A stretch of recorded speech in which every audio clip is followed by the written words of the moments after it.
ஆண்டவராய் இயேசு கிறிஸ்துவின் நாமத்தினாலே உங்கள் யாவருக்கும் அன்பான வாழ்த்துக்கள். இந்த ஞாயிற்றுக்கிழமையிலே கர்த்தர் நமக்கு கொடுக்கிற வார்த்தை 2 கொரிந்தியர் புஸ்தகத்திலே 9வது அதிகாரத்திலே 15வது வசனம். தேவன் அருளிய சொல்லி முடியாத ஈவுக்காக அவருக்கு ஸ்தோத்திரம். ஆண்டவருக்கு மகிமை உண்டாவதா. பாருங்க, ஆண்டவருக்கு ஸ்தோத்திரம் சொல்லுங்கள். ஏன் என்று கேட்டால், கர்த்தர் நம்முடைய வாழ்க்கையிலே பல ஈவுகளை கொடுத்திருக்கிறார். ஈவு என்கிற பொழுது அது பரிசுகளை குறிக்கிறது. கிஃப்ட் என்கிற வார்த்தையை குறிக்கிறது. இன்றைக்கு கர்த்தர் நம்முடைய வாழ்க்கை அநேக நன்மைகளை கொடுத்திருக்கிறார், அநேக ஆசீர்வாதங்களை கொடுத்திருக்கிறார்.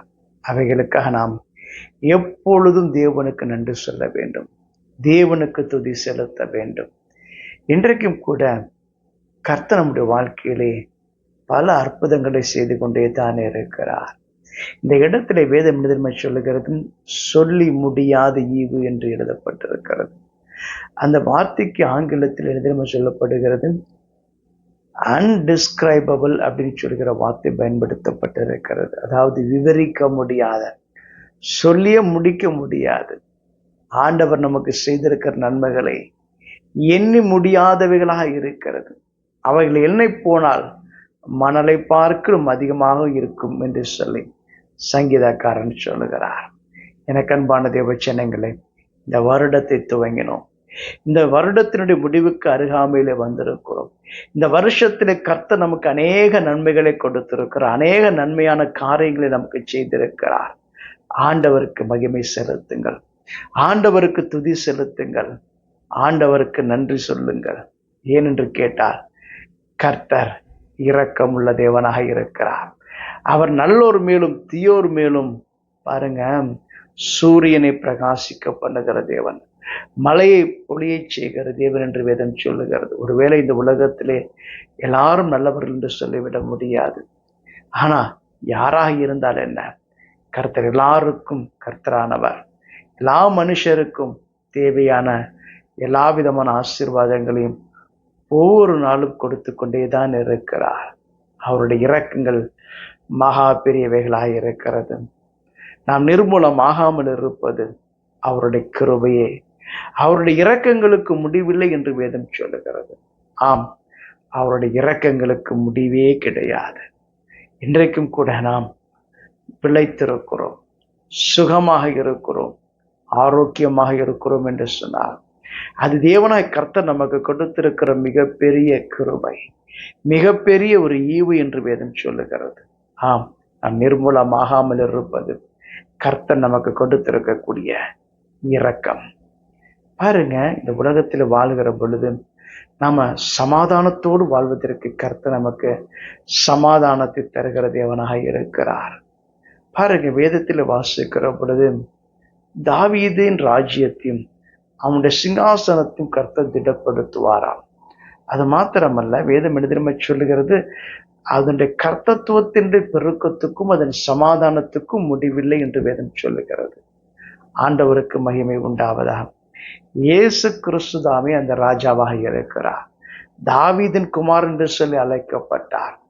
அந்த தாவீதின் குமாரன் இயேசு கிறிஸ்து ராஜாதி ராஜாவாக சிங்காசனத்திலே வீற்றிருக்கிறார். அந்த இடத்துல இருந்து பாருங்க, அவர் நமக்கு தேவையான சமாதானத்தை தருகிறார். அவருடைய ராஜ்யம் சமாதானத்துக்குரியதாக இருக்கிறது என்று வேதம் சொல்லுகிறது. அதனால தான் கர்த்தரை குறித்து சொல்லுகிற பொழுது அந்த ஏசாயா என்கிற தீர்க்கதரிசி 9வது அதிகாரத்தில் எழுதுகிற பொழுது அவருடைய கர்த்தத்துவத்தின் பெருக்கத்தை குறித்து எழுதுகிறார். கர்த்தத்துவத்தினுடைய பெருக்கம் என்பது ஆண்டவருடைய கவர்னன்ஸை குறிக்கிறது, அதாவது அரசாட்சியை குறிக்கிறது. ஆண்டவர் அரசாளுகிற பொழுது நாம சமாதானத்தை பெற்றுக்கொள்ள முடியும். ஆண்டவருடைய சமாதானம் நம்முடைய வாழ்க்கை நிறைவாய் பொங்கி வழிந்தோடுகிற ஒன்றாக இருக்கிறது. இன்றைக்கு தேவனை நோக்கி பாருங்கள், அவருடைய ராஜ்யத்தின் பிரஜைகளாய் மாறிவிடுங்கள். இயேசு கிறிஸ்து என்கிற அந்த ராஜாவுக்கு கீழாக நீங்கள் அவருடைய ஜனங்களாக மாறிவிடுகிற பொழுது கர்த்தருடைய சமாதானம் உங்களை நிரப்ப ஆரம்பிக்கும். இன்றைக்கும் கூட அவருடைய சிங்காசனத்துக்கு முன்பாக நிற்கிற நீங்கள் அவருடைய வருகைக்காக அவளோடு கூட காத்திருங்கள். அவருடைய வருகையானது வெகு தீவிரமாக இருக்கிறது. அவருடைய வருகை வெகு சீக்கிரமாக இருக்கிறது. அவருடைய வருகை வெகு சமீபமாக இருக்கிறது. ஆண்டவருடைய வருகைக்காக எப்பொழுதும் ஆயத்தம் உடையவர்களாய் இருங்கள். இயேசு கிறிஸ்து ஏற்கனவே இந்த உலகத்திலே மனு ஒரு இடத்தில் மானிடனாக இந்த உலகத்திலே வந்து பிறந்தார். இந்த முழு உலகத்துக்கும் சமாதானத்தை கொண்டு வரும்படி இந்த உலகத்துக்கு வந்தார். இனி அவர் முழு உலகத்தையும் ஆளுமை செய்கிற ராஜாவாக வருவார். ராஜாதி ராஜாவாக வருவார். சிங்காசனத்திலே அமர்ந்திருந்து எல்லாரையும் நியாயம் விசாரிக்கிற தேவனாக வருவார். அவருடைய ராஜ்யத்துக்கு முடிவிராது என்று வேதம் சொல்லுகிறது. ஆம், எனக்கு அன்பான தேவ ஜனங்களே, அவருடைய ஆளுகை என்பது என்றென்றும் இருக்கக்கூடிய ஒரு நித்திய ராஜ்யமாக இருக்க போகிறது. அவருடைய வருகைக்காக எப்பொழுதும் ஆயத்தமாக இருங்கள். தேவன் தாமே உங்களை ஆசீர்வதிப்பார். நட்சபம் செய்வோம். எங்களை அதிகமாய் நேசிக்க நல்ல ஆண்டவரே, இன்றைக்கும் நோக்கி பார்க்கிற உடைய பிள்ளைகளுக்கு இரக்கத்தில் ஐஸ்வர்யம் உள்ளவராய், நல்ல சுகத்தை தரும்படியாய், நல்லதொரு ஆரோக்கியத்தை தந்திருக்கிறீங்க. அதற்காக நன்றி செலுத்துகிறேன்பா.